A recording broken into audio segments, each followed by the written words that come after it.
Platíqueme un poquito sobre qué es lo que le llamó la atención de este tema. Pues lo cierto es que llevaba mucho tiempo intentando buscar una historia sobre Auschwitz, sobre el genocidio, que fuera diferente, ¿no? Que no se hubiera tratado nunca. Y de repente, en una reunión conocí a Miguel Palacios, que es el presidente de la Asociación Gitana en España para el Genocidio, para la memoria histórica, ¿no? Sobre el genocidio de los gitanos.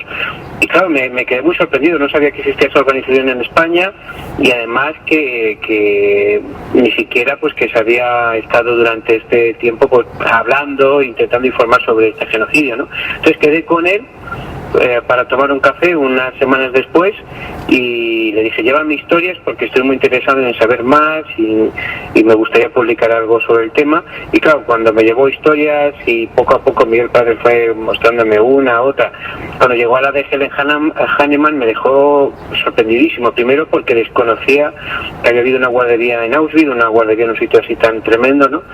Y segundo, una persona como Helen Hahnemann, ¿no? Y ya a partir de ahí me quedé totalmente enamorado de la historia y pensaba que una historia que el mundo necesitaba conocer, y ya empecé a investigar, ¿no? Hice un viaje a Auschwitz y poco a poco fui documentándome sobre el libro. ¿En qué consistió su investigación? Pues lo primero que hice fue corroborar todos los datos que me ofrecía Miguel Palacios con el archivo que existe en Auschwitz, y además de eso pues hice un viaje especial a Auschwitz-Birkenau. Estuve pues yendo a Auschwitz 1, a todo lo que hay de museos de Holocausto allí, Auschwitz 2, Birkenau, el campo gitano, también para ambientarme, y ya tomé la decisión de que no iba a hacer que yo pensé hacer un pequeño ensayo, a lo mejor una especie de historia de Helen, ¿no? Pero pensé que lo mejor era hacer una novela, y en cuanto volví a casa me seguí documentando. La ventaja que tenía como historiador era que llevaba muchos años investigando sobre el Holocausto, y eso ya me daba una perspectiva sobre el ambiente, sobre la situación en Auschwitz y sobre uno de los personajes también muy importantes de la historia, que es el doctor Mengele, y esa investigación previa me daba mucha ventaja, ¿no? Pero luego a partir de ahí pues reuní bastante bibliografía tanto del genocidio gitano como de Auschwitz, como lo que encontré en los archivos un poco de Helen Hahnemann y de esa guardería que ella había fundado. Cuando hablan del genocidio gitano, bueno, cuando hablamos de los nazis, generalmente siempre nos enfocamos a los judíos, genocidio judío. Sí. ¿Por qué cree usted, aquí trata de poner en la mesa o de traer otra vez el tema del genocidio, pero no nada más de los judíos, sino también de los checos, sobre todo de los gitanos? ¿Por qué tan olvidado este tema? Uh-huh. Pues la verdad es que hay varias razones, ¿no? Por un lado, el pueblo gitano no ha tenido una voz, un Estado que le apoyara como el Estado de Israel, y fue tal la masacre también que hubo sobre los judíos, sobre esa comunidad, que opacó un poco lo que había pasado con los gitanos, ¿no? Hasta los años finales de los 60, cuando los primeros gitanos alemanes universitarios empiezan a llegar a la universidad y se dan cuenta de que en contra de lo que se pensaba no había sido pues matanzas esporádicas o dispersas, sino que sistemáticamente los nazis habían asesinado a casi 1 millón de gitanos, pues empiezan a escribir libros, a investigar sobre el tema, pero era un tema que hasta los años 80 ni siquiera el Estado alemán va a reconocer, no va a reconocer ese genocidio gitano hasta el año 82, y que hasta el 2013 ni siquiera se va a invitar a las asociaciones que quieren recuperar la memoria sobre ese genocidio a los actos que se celebran en Alemania, ¿no? Sobre el genocidio. Ahí vemos que, por un lado, el no tener gente preparada durante todo este tiempo, gente que pudiera rescatar su memoria, unido a que ellos no tienen una fuerza política, un Estado que les apoyara, pues todo eso sumando, y el gran genocidio que supuso el exterminio de los judíos, pues hizo que este exterminio quedara prácticamente desapercibido, ¿no? Y muy opacado. ¿Quién era Helen? Ella. Me pregunta por Helen. Sí, bueno, para mí Helen es una persona, más que un personaje, una persona cautivadora, ¿no? Una mujer aria, enfermera, casada con un hombre gitano, un músico, tiene 5 hijos con él, en una sociedad en que antes ya del nazismo la marginación hacia los gitanos era muy fuerte.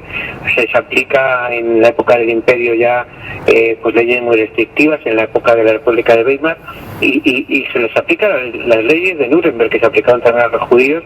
Pues esta mujer casada con este hombre pues lucha por su familia, su marido no podía ejercer su profesión, y luego encima, después de la orden que Himmler dicta en diciembre del 42, pues toda su familia tiene que ingresar en un campo de concentración.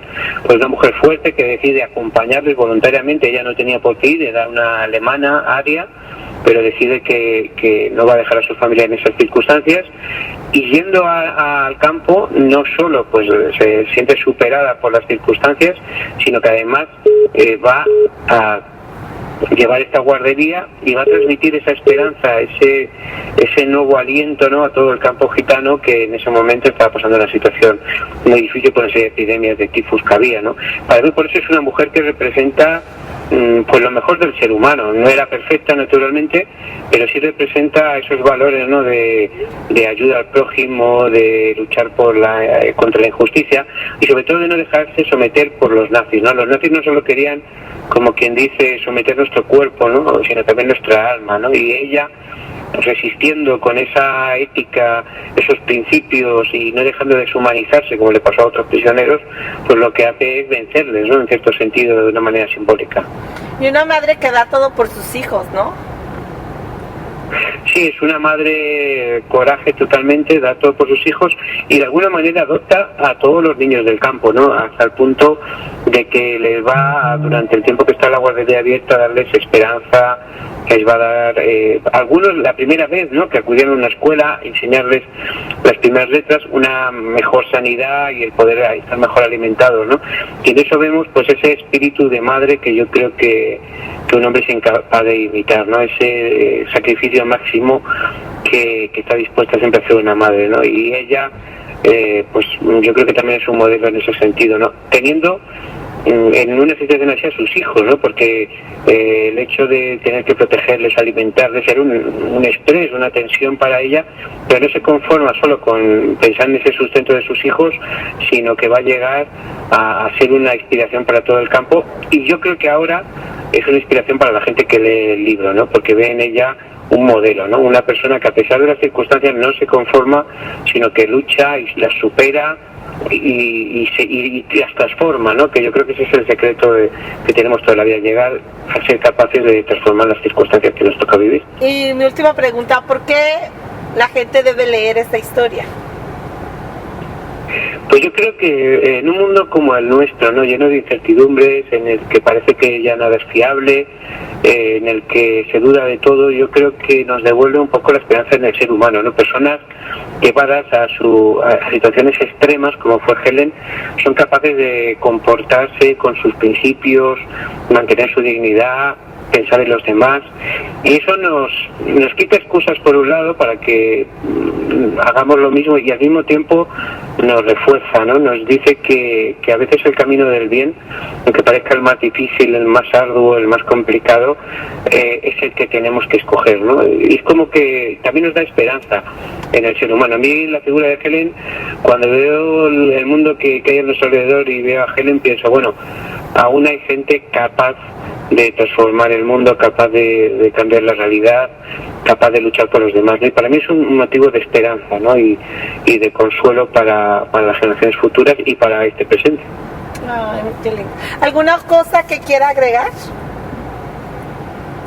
Bueno, simplemente que una cosa que a mí me ha sucedido y creo que le pasa a muchos lectores es que cuando uno lee el libro se siente un poco como embajador de Helen, ¿no? Como con la sensación de que tiene que contar a otros esa historia, que debe transmitirla, porque es importante que ese mensaje llegue, ¿no?, a las generaciones presentes y futuras, ¿no? De que aún en medio del horror más terrible, el ser humano es capaz de cambiar la realidad, ¿no? Yo creo que el ejemplo de Helen nos convierte un poco en sus portavoces, ¿no? Como si su espíritu, en cierto sentido, nos moviera, nos llevara a hablar a otros de lo que ella hizo.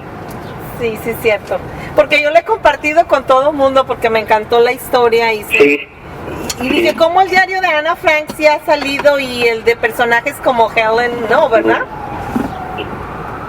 Sí, tal vez porque está involucrada en ese genocidio gitano y entonces, en cierto sentido, por desgracia, pues el genocidio gitano ha sido tan ignorado, y yo creo que sí, a lo mejor están en nuestro campo, en el checo que estaba al lado, que era de judíos checos precisamente, que también había niños, era una excepción en ese sentido. Pues a lo mejor no hubiéramos conocido antes su historia, pero nadie ha tenido dentro del pueblo gitano esa fuerza para recuperar la memoria, ¿no? Y por eso lo bueno es que hoy, pues de alguna manera podemos reivindicar esa memoria y luchar para que no se olvide. Bueno, pues muchas gracias y lo felicito y le deseo lo mejor con el libro y con sus otros proyectos. Hasta luego. Gracias.